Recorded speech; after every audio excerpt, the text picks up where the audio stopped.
Hello, this is Mindy from the Weekend Gardener, and today I'd like to talk to you about weed control. Yes, all us gardeners love weeds. One of my favorites is Creeping Charlie. I like the way Creeping Charlie looks. I like the scalloped edges. I just don't want it in my flower bed, to be honest with you.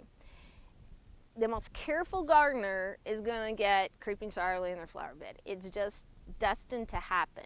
Now, before I go on with this video though, I teach people how to garden organically, so I am not going to talk about any type of chemical herbicide that you could use on Creeping Charlie.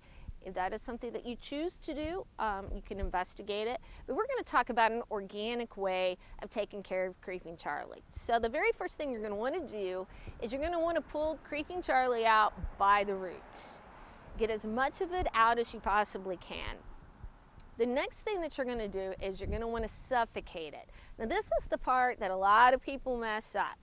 They think, you know, if I put black plastic down, black will block out the sunlight. It will prevent the plant, if there's any left, going through photosynthesis, producing its food, growing, etc. The problem with black plastic is it doesn't allow the soil to breathe, it doesn't allow the plants to breathe, and yeah, you're going to kill your Creeping Charlie, but you're going to kill a lot of other things too.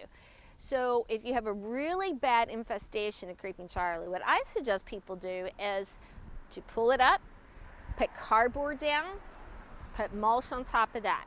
Now the reason I go with that approach is cardboard will block out the sun, but it allows water to percolate down through it.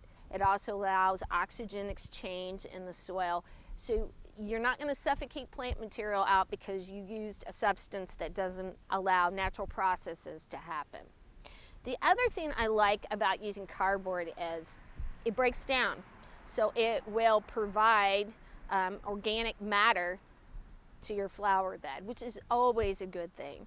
So give this technique a try if you've got Creeping Charlie. Early spring is a great time to go ahead and start doing that instead of waiting until later. It's a little chilly to do it, but if you got a Creeping Charlie problem, this is the time of year that you need to handle it. So I hope you found this video helpful, and until we meet in the garden again, this has been Mindy from the Weekend Gardener.